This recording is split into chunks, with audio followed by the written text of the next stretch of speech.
Hi, my name's Nicholas Ward. I'm a data subject in Cape Town, South Africa, and I'm subject to continued harassment and sleep deprivation from harassment and threats. That I'm making another video for my SA Act Now Facebook group, South Africa Against Covert Torture and Neuroweaponry. And gets loaded up on my YouTube data subject dialogue videos. The reason I'm making another video is because I've had about 2 hours, 3 hours sleep for the last 5 days while I've been residing in a new shelter, and I'm experiencing threats and intimidation from the security guards. So obviously in a shelter there's security guards to check us for drugs and guns and any sort of nonsense, but these security guards are then engaged with neural data breaches of data subject participation and support, um, and it's led to some of the female security guards walking up while I'm sleeping, kicking my bed, and then instigating conversations with some of the other shelter clients who weren't sleeping at the time, and engaging with keyword harassment. So talking specifically about me in a foreign language using keyword English. Keywords like citrustal, like Bergfleet, like skydiving, like China, like Colonel Corneer, and then making radical racist comments like Whitey, you deserve to be on the street. What are you doing in the shelter? There's another person who can sleep in this bed. And then they start talking to other people in like Xhosa or Zulu or one of the local dialects I'm not fluent in, and utilizing keyword harassment to instigate data subject hyperstimulation, so that they'd use keywords I'm associated to, as well specific names, um, and that generates hyperstimulation within myself. So then I battle to sleep, and with them kicking my bed, I take that as violence. I wake up in a shock, and it's a security guard instigating a tortured experience against me. So as much as Nelson Mandela and Mkhonto we Sizwe were killing for freedom in this country, I took a path of the pen is mightier than the sword. I've complained to the United Nations from as far back as 2017. Then I sent another one in 2020 and 2021.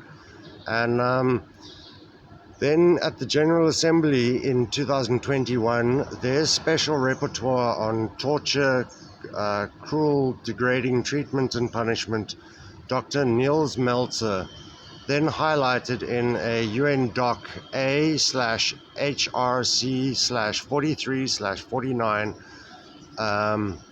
one on cyber torture. He detailed some of the capabilities that deserve transparency and accountability due to extreme extremely powerful technology. So he was highlighting human enhancement as a capability within the state surveillance data subject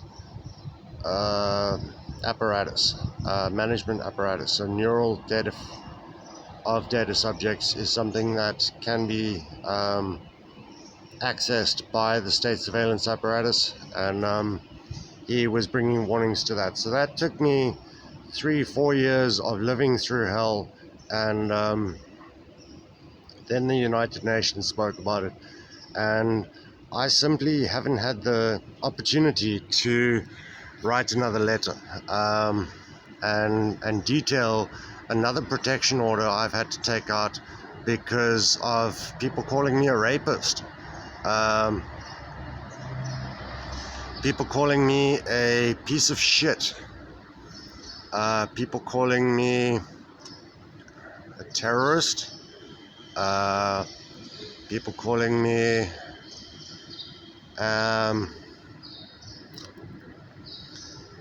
various names,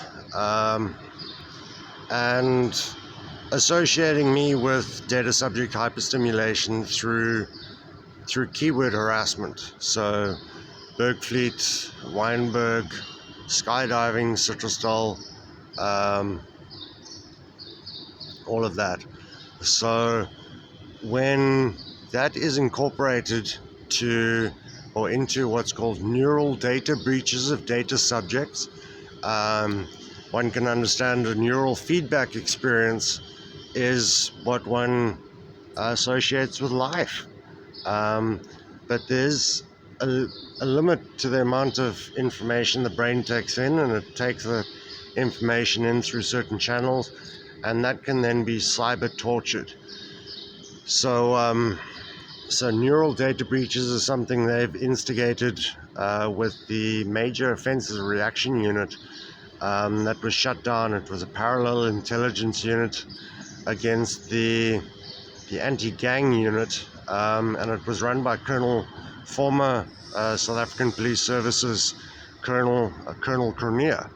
Now, Colonel Cronje was assassinated partly, I believe, because of his association to the complaints within the police force of South Africa about the Major Offences Reaction Unit and the lack of funding for the anti-gang unit. But as we see in the papers, Colonel Cronje is actually as well associated to investigations of gun sales to members of the public in Cape Town. And sort of both those reasons could lead to an assassination.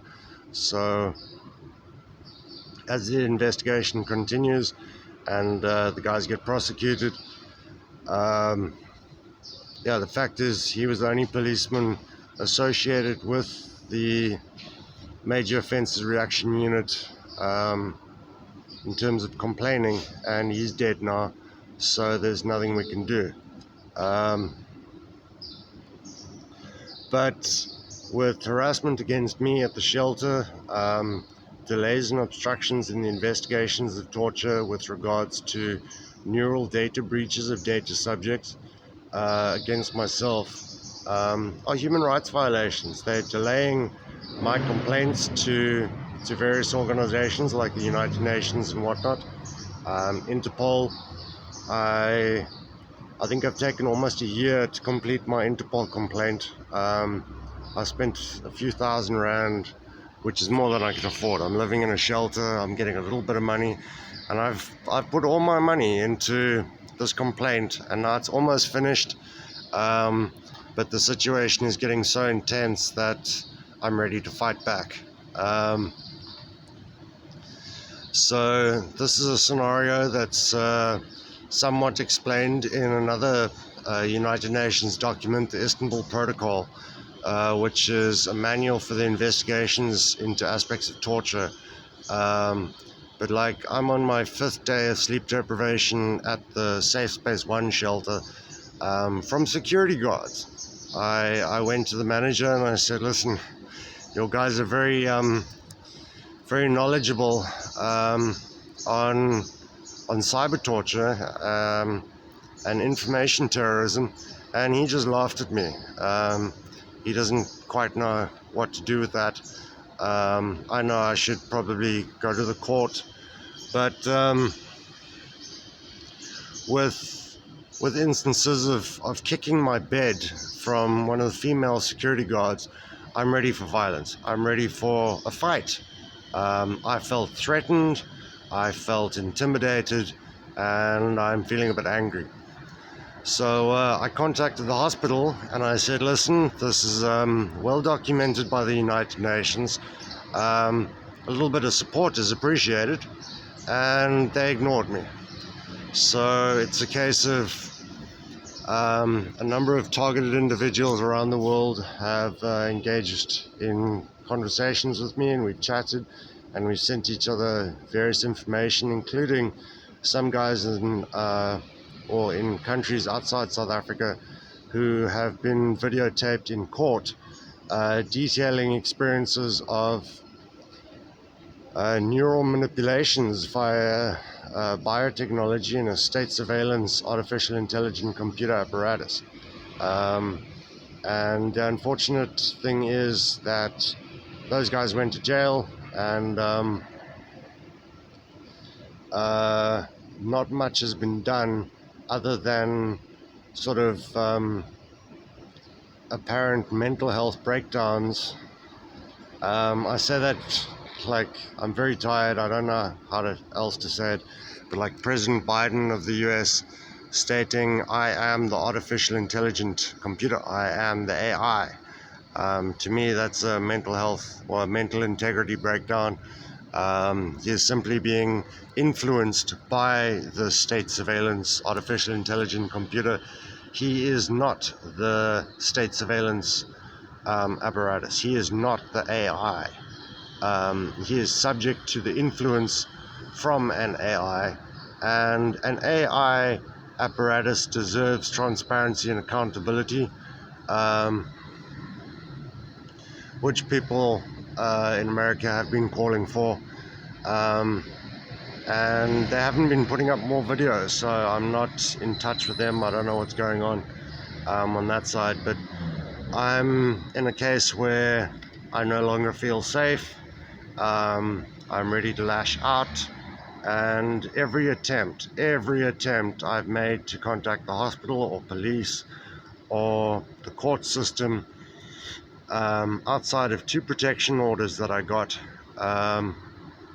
have been foiled. So they haven't worked, and when, as detailed in the Istanbul Protocol, the effects of hyperstimulation and threats and intimidation, they will get a response. They will get an outburst. So I'm just making another video to state for the record, like, I'm trying my best. I've tried my best, and I'm very close to just sort of putting down the pen and picking up the sword. So I just wanted to send a shout out. This is almost sort of a selfish message, because I'm not really imparting any positive words to the data subject community, but I'm thinking of you guys. I'm wishing you the best, and it's sort of like a drowning man. I trained a bit of life-saving in the ocean when I was a youngster, and we was kind of given permission to hit the people if they fought us, if they struggled with us, and it became a life-threatening situation for me as a lifesaver. Then I could sort of give them a bash and just get them to calm down and essentially get myself behind them, and there's a safe way to save someone's life in the water. But it does not work if that person then starts pulling me down, because then you get two dead bodies, 2 drowned people, instead of 1. So as a lifesaver, you have to be very well trained, and it's something that has to be done properly. I've been trying to do it properly, but I'm not getting it right. I'm not getting support, and I'm not getting anywhere except for more tortured experience, more harassment. So just putting up another video. Thank you very much. All the best to everyone around the world still subject to these human rights violations, and I wish you the best. Thank you.